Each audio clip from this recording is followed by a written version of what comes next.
Hey guys, welcome to this demo where we're going to be covering how to do our 2-point perspective drawing. So let's just jump in and get started and talk about some of the stuff that we're going to be doing in here that's pretty important. Now, one of the things that I want to stress incredibly is how important rule of thirds is and the fact that we want to see it in here. Now, for some reason you want to use the golden ratio, that's totally fine. I'm going to simplify things and stick with the rule of thirds.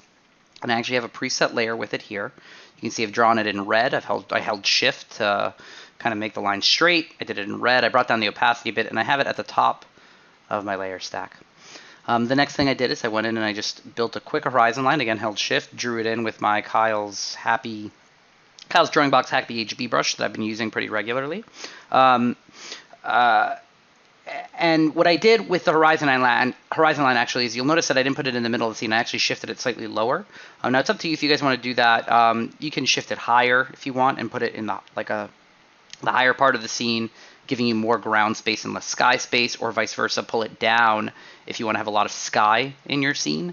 I'm going to keep it between the thirds, but just pull it a little bit lower. The thing that I would avoid doing is just having it sit smack dab in the middle of your scene. So I think about down here, it's nice.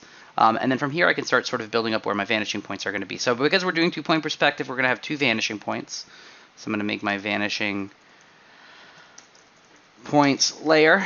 And you can do them in like a bright red if you wanted to. I'm just going to do them in the same black and just make them kind of a little bit big. Now, when we have a 2-point perspective scene, you want to be careful about pulling your vanishing points too close to each other within the scene. So I'm going to place one pretty far over this way.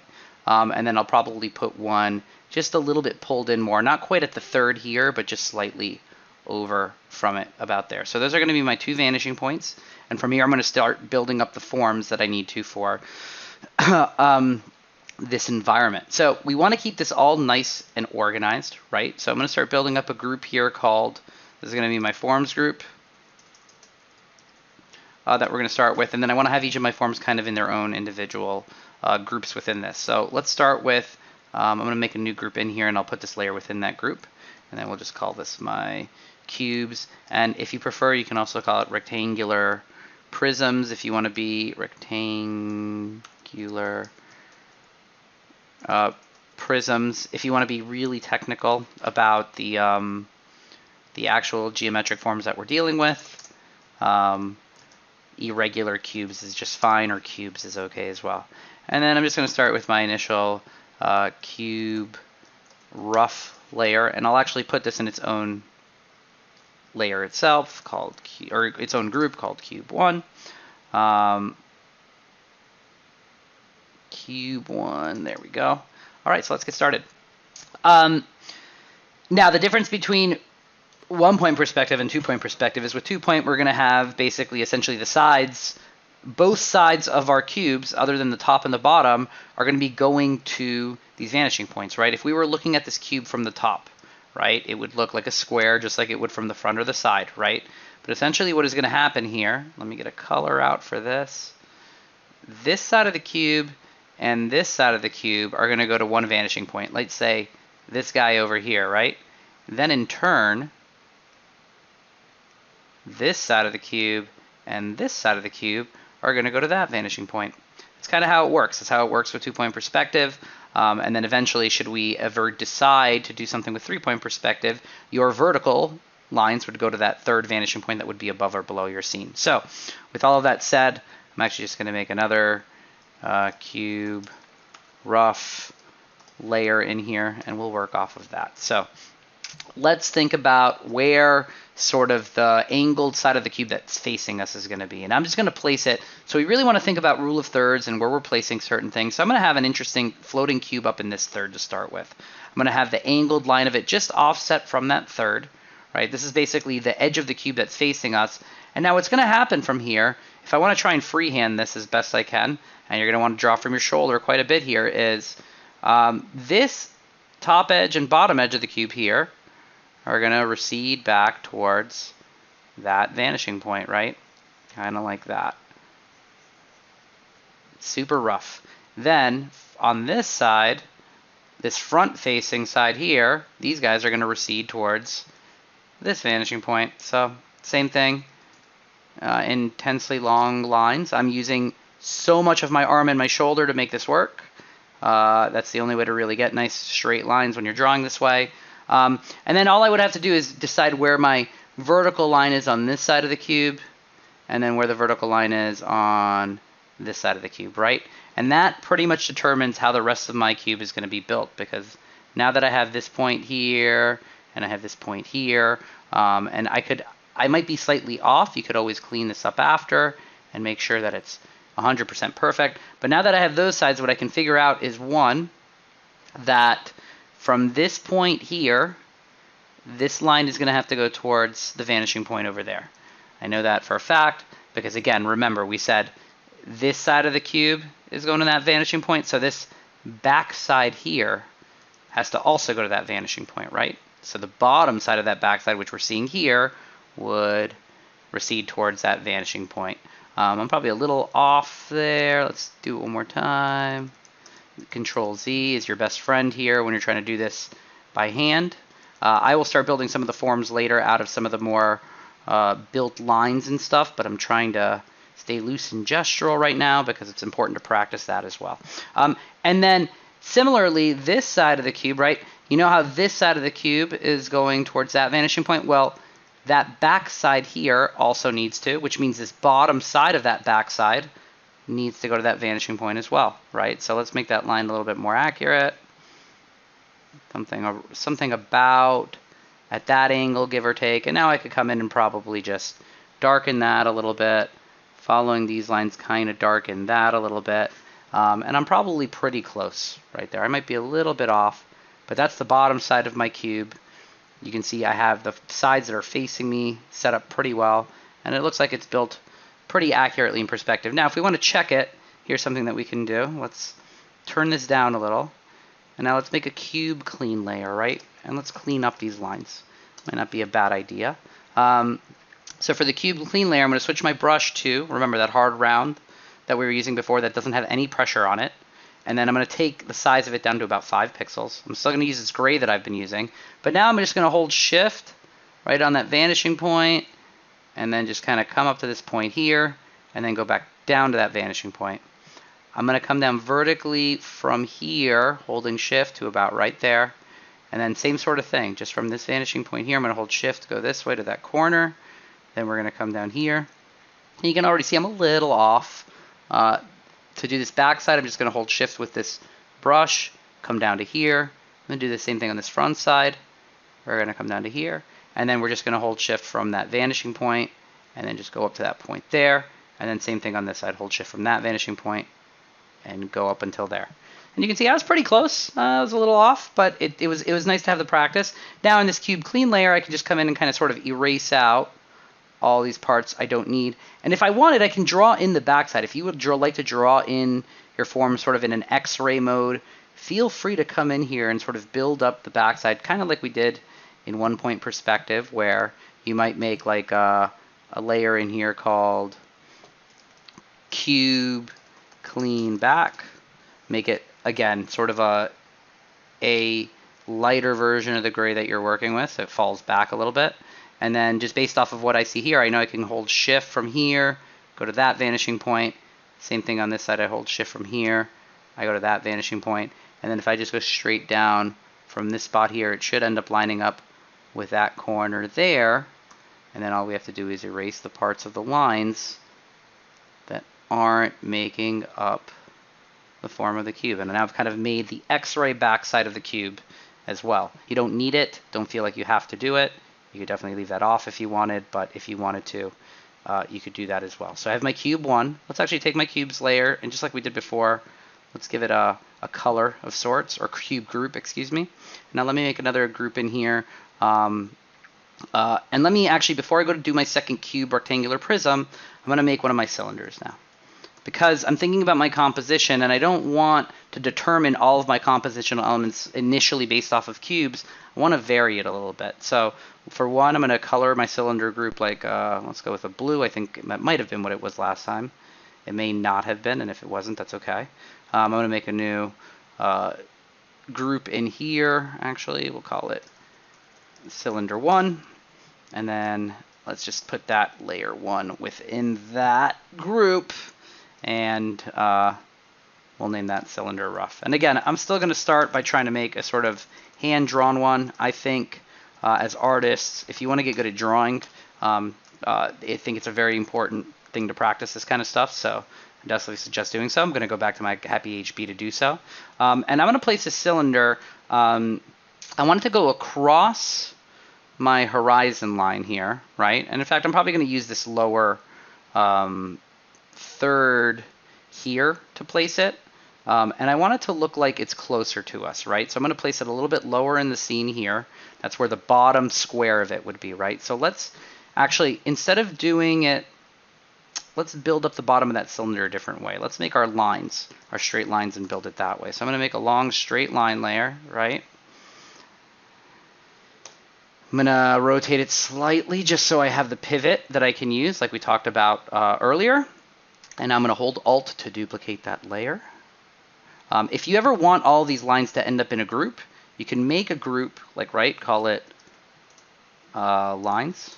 Place the layer you're working with in that group, and now they'll all end up in that group, which will make them a lot easier to organize later. So to make the bottom of the cylinder, I know I want to place it somewhere around down here, right? A little bit to the right side of this third, actually, because this is to a little left of the third. I'd like to balance that out a bit before I come back over to this right side of the scene. So I'm going to line up my line with the vanishing point as best as I can right there, and then I'm just going to move my pivot to that. And I'm going to rotate this line down so that the left side of that bottom part of the cylinder is right about here, right? I'm going to duplicate this layer, and then same sort of thing. I'm going to take that pivot up there, but now I'm going to rotate it so that the other side of the cylinder is just a little bit over this way. Now I'm just going to show you guys kind of a pretty cool trick that you can do here with some of this vanishing point stuff. Once you get a couple of lines set up going to one vanishing point, I'm actually going to take both of these lines, duplicate them, and just merge them together, right? So now they're a singular two-line layer. You can't really see it right now because I haven't moved it yet, but it's basically that angle. And all I'm going to do is line up where that intersection is on this vanishing point, right? Take that pivot, move it right to there as well, and now rotate this the other way. And you'll notice that those lines go directly to that vanishing point, right? And they're basically creating the other sides of that cylinder I was talking about. If I want to move it, I actually want my cylinder to be a little further over this way. So I'm just going to rotate it down here. And that still works. That is kind of what my cylinder would end up looking like in this perspective scheme. So I can actually slide these lines along it. Now, obviously, they get a little bit longer as you go further back and a little bit shorter as they come down here.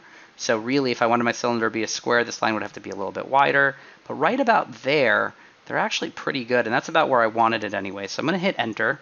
And in fact, I'm just going to take this lines group here and just hit, I'm actually not going to merge it yet because I do also want to make the top part of my cylinder, right? That's going to be just up here. So let's actually make that really quick with another layer, and this will be like, let's just say top for now.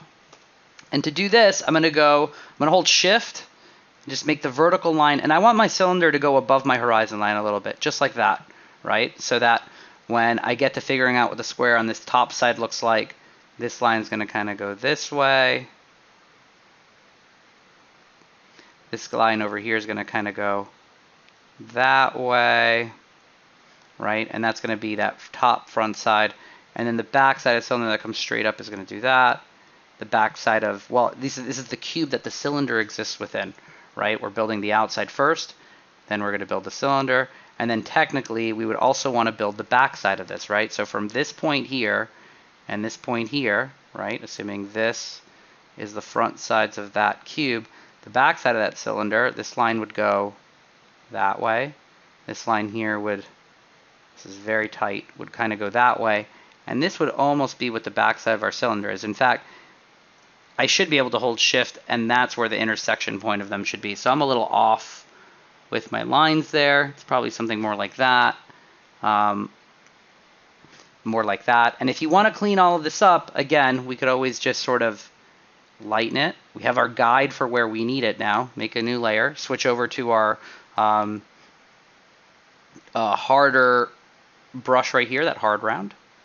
Make it a little bit thinner. Again, I don't want it to be as thick as I've been working with right now. And then just hold Shift, right? Find that point here. We can go straight up and down this way. Just hold Shift from here. go to that vanishing point. You can hold shift from right there, go to that vanishing point. And then same sort of thing with your vertical lines. I'm just going to hold shift to go up this side. Let go. On this side, I'm going to hold shift. Oh, you can see that dragged over. I didn't want that, so I'm just going to hit Control Z. And then, again, hold shift up this side, let go. And also let go of shift. That's the important part. And then I'm going to press on this vanishing point, hold shift, and then just go over to this corner. And then do the same thing on the opposite side. Press on this vanishing point, hold shift, go to this corner. And now I have the top side of what I need there as well. I can clean up the lines I don't need if they're confusing me. So, for example, this part of the line right here is unnecessary. This part of the line right here is unnecessary. And it would be the same thing with sort of these bottom lines down here, as well as maybe, you know what, maybe you don't want to see any more of these, so let's just get rid of them. We did it on that side. Let's even it out on this side as well, right? And there we can see that we have basically our cube that our, or rectangular prism that our cylinder would exist within. So maybe we'll take that lines layer, make it a little bit lighter, come into our cylinder rough that we have here, and start drawing it in now, right? And I'm just, like I said, I'm going to try and draw this as best I can. So knowing that my cylinder top is going to touch about right here, right here. This is just based on perspective and me eyeballing it. On the bottom side, it's going to touch right about here and right about here. Now, I happen to know that when you do this stuff in perspective, what you want to do is anything that's closer to you is going to be a little bit larger than the side that's further away from you. Just a little bit, not a ton, but just enough that you would move it over where you'd want a little more space there. Now, if I wanted to be super accurate, I could do my little X line here and then find that line that runs that way. But you can see I was pretty close. If you guys need to not eyeball it, please don't. All right, so with that being about there and about there, I know that this circle is going to be skewed a little bit in multiple directions on the bottom, and then the same thing on the top. This is going to be like the most flattened circle ever. It's going to really pinch on the side. It's going to look like a really intensely pinched ellipse. And then my side here should about match up. I'm a little off there. It'll match up with right about here. And then on this side, it'll match up with right about there, give or take. And that's what my cylinder would look like. Now, I wouldn't see, right, the back side of it in real life. I would only be seeing the front side of it. Those back sides would almost, what you can do. Another way to denote that they're the back side is make them look like dotted lines instead of solid lines. I think it looks nicer when you draw the dotted lines instead of erasing them out that way. But it still makes it feel like that's sort of in the back a little bit more. And then we have the part of the cylinder that's in the front that we can see all solid. And that's accurate in perspective, right? This is going to continue the same way it has for the rest of the forms.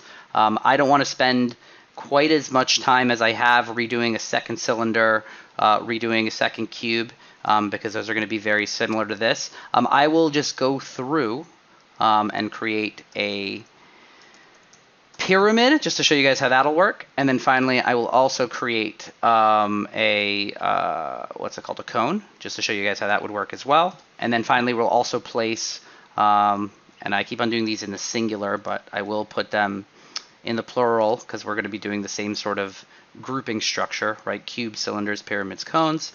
And then I do want to have my spheres group, and this one's going to be very important as we move forward. So for my pyramids, let's just title this guy pyramid. And again, very similarly to what I had going on in here, I'm going to place this pyramid. I want it to be actually in a really interesting place in the composition. So I'm going to try and put it, let me go back to my brush actually, that will help me with drawing more effectively. I'm going to put the pyramid close to this third. Actually, you know what? I'm going to have it floating up in this third. I want to turn off that line that I have floating there. That's in my cylinders layer. So let's pull that up.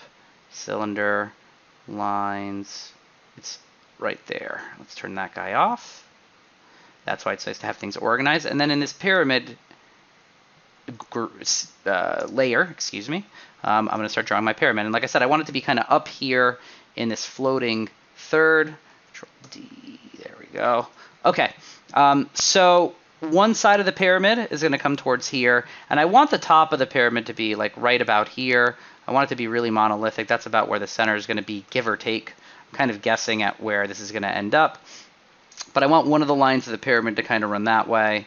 If we're having the bottom of the pyramid, I really want it to look really epic and sort of popping out right here in perspective.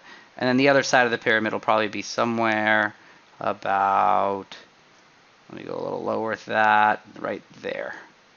Right, so that's going to be the bottom of my pyramid right there. And like I said, it's floating up in space. I'm off with where the top of it is, but that's okay. Let's get our angled lines right here through the sides. That's where the top will have to be up vertically from. So it'll be right about here. And then I just have to really, I can connect the back sides of it if I want, right? Like if I wanted to, I could connect this back side and this back side. But all I'm actually going to be seeing is this triangular side here and this bottom square side. That's in 2-point perspective. So I'll leave that. Actually, let me clean up this line. I got that a little wrong. That's a little bit more accurate. And then we'll do a little bit of cleanup. Bam. So if you want to be a little bit more traditional artistic, like you would in a sketchbook, think of going through and just erasing out your guidelines. You don't have to be all fancy with your layering as much necessarily, from building up rough to clean. If you want to do, you still want to kind of think about organizing your groups and layers properly, but you don't have to use as many groups or layers necessarily if you know kind of what you're trying to get at with regards to your drawing. So there's my pyramid. And then let's place a cone. I like the sort of triangular setup I have with these guys. Let's get my cone layer kind of set up. Let me think compositionally. Where do I think it would be nice? Now, the immediate thought might be let's place it in this lower right third, but I don't really want to do that. I actually want to weight this bottom left third a little bit more because I like the movement I'm getting from up here down through this way. So I just want to add a little bit more weight right here. So I'm actually going to place the cone back here a little bit, but I don't want it to be perfectly along the line that the cylinder is. So I'm going to offset it kind of probably up and to the left. And in fact, something that I always like to do is I like to have a little bit of overlap in shapes. It's partially why I overlap this cylinder over the horizon line. I'm going to overlap part of the cone form into the sphere form. So imagine the front side of the cone is going to hit somewhere about here. The back side of the cone is going to overlap into here somewhere and then come out about there, right? So this is it's going to be like a big, this cone's going to have a really big base, right? That's about what it is, give or take. I'm a little off on my angles there, but that's fine. And then the circle parts of the cone are going to go from here to here. And I probably made this a little bit more elliptical than I'd like, so I may have to pull this line kind of in a little bit this way, and then maybe probably pull these points down a little bit more. But what will end up happening is the circle of the bottom of my cone will look something like this. Again, if you guys prefer, if trying to draw out this ellipse and get it right is a little too difficult right now, that's okay. You guys can always come in and create a circle, right? And I prefer you draw it. You can use the tools in Photoshop that I showed you before, but you can just draw out a circle kind of on a layer like this, and then use those free transform tools we talked about before, right? Go to Edit, Transform here, for example, and we can go to Distort. And then let's just line up that top corner here. We'll get that corner lined up about right there. That bottom corner is going to line up somewhere here, and then let's pull this out this way so it doesn't freak out too much. And then you can see that gives you a pretty good result. It's going to, realistically, it's going to be more accurate than my hand drawing because I'm just kind of guessing at things, while that is definitely going to be a lot more accurate. So let's use that moving forward. But one of the other things I want to do is I want to get my X lines in here, right? So that I know where the middle of that cone is, which is right there. And then I can draw kind of a vertical line up from it. And I want it to, again, overlap the horizon here. I want it to kind of overlap that cylinder a little bit, but I'm going to leave this negative space in here because that little cool negative space shape in there is going to be nice for my composition. And then I'm just going to go back to this clean layer. Let's turn off that original cone one there.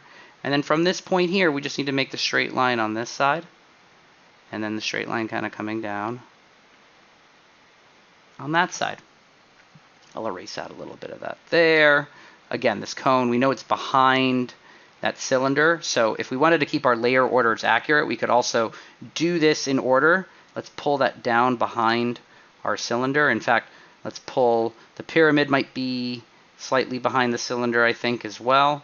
And then the cube is going to be behind the cylinder also, but we already have that, but it's definitely in front of the cone, I would say. So let's just move that up a little bit above the cones, right? Let's also color code. Remember, guys, if I'm doing it, you don't have to, but it helps sometimes to be able to see the differentiation in your layers that way. And as artists, color is nice. All right, so we have all those set up, and finally, let's go to our spheres layer. Now, our spheres are going to be kind of unique in that they're going to be in different spots in the scene. Now, the nice thing about spheres is the fact that there really isn't much to change when you're just drawing the outside of them in perspective. There's still just going to be a circle. So we can do something like this where I'm actually going to hand draw it as best I can. And I'll have one that'll probably be in the foreground, one in the midground, one in the background. And I'm actually going to draw it over here, but because I can move it whenever I want. Now, I'm going to show you guys one other way that you can make a circle in Photoshop if you wanted to figure out a different way to do it. You can actually use your selection tool here and use this elliptical marquee tool. Hold Shift and then just make about the size of the circle you want. If you use a paint bucket tool after that, you can just fill that in. I mean, you could also just use that edge of the line and kind of just draw around it, and you'll get a circle. The outside of it will definitely be a circle. In fact, if you really want, you can just kind of paint on it a little bit, just like that, and then just go to Select, Modify, Contract, and this is going to bring in that selection by a certain amount of pixels. So however thick you want your line to be. I'm going to go with like 7. So you can see it brought it in that much, and then I'm just going to hit backspace. And now I have a circle that I can just mess with. So learning how to mess with selections in Photoshop can also be pretty nice. So we've got these two different, we'll make this sphere 2. It'd be nice for them to be drawn consistently, but for now this will work fine. And what I'm going to do is I'm going to place one of my spheres right here. Again, I want it kind of overlapping the horizon line a little bit. It's going to be a little bit closer in the foreground, right? That'll be sphere 2. Actually, yeah, that'll be sphere 2. Now I'm going to take sphere 1, and I'm going to have that sphere kind of be going further back in space, right? So let me zoom out, look at my composition, and I feel like this side of the composition is starting to get just like outweighted. So I want to add something here. So I'm going to make a sphere that looks like it's going back in space, and one of the ways I'm going to do that is I'm going to make it a little smaller, right? It's like a sphere that's a little bit smaller. And then finally, I'm actually going to duplicate this layer by holding Alt, and I'm going to make another sphere that's even further back in space, and I'm going to put this one somewhere up here. It's almost like I'm creating a nice little circular compositional movement where I have, just to show you guys what I'm thinking about with regards to composition, I have my eye starting on one of these forms, right? And what's starting to happen is I'm kind of moving up through this way. If I hit this guy, it's going to draw me back to this dude. This guy's going to draw me up that way, back down that way. This pulls me down into the cone. The cone with the overlap in here pulls me back to this guy, and then we're back that way. So I'm thinking about how I'm trying to kind of keep my viewer's eye within the composition. Now, that doesn't have to be everywhere you put things. You are going to be required to do more forms in here, so definitely put more wherever you want them. I could see, for example, it might be interesting to place maybe another one of my cubes, like a really nice tall cube, somewhere over here with some really intense perspective on one side. And maybe it'll be like one overlapping both of those guys, or actually no, maybe I'll leave just a little bit of space between them. And that's another way to contain the eye within here. Maybe I'll place another one of my cylinders, that horizontal cylinder, going back in space here, right? And that'll help, just in case the eye like migrates towards this side of the scene, that'll help draw the eye back to the loop that I've created, right? And there's my cylinder here. So this would be where I would think about maybe putting in some of the other forms. And then once I'm happy with all these forms, we can move forward to other aspects of the project. So guys, I look forward to seeing what you guys end up coming up with your 2-point perspective forms in here. I hope with the information covered in this, as well as coupling that with the information we covered earlier, you guys have a good enough understanding to work through this activity. But if you have any questions or concerns, please don't hesitate to reach out, and I'd be more than happy to help.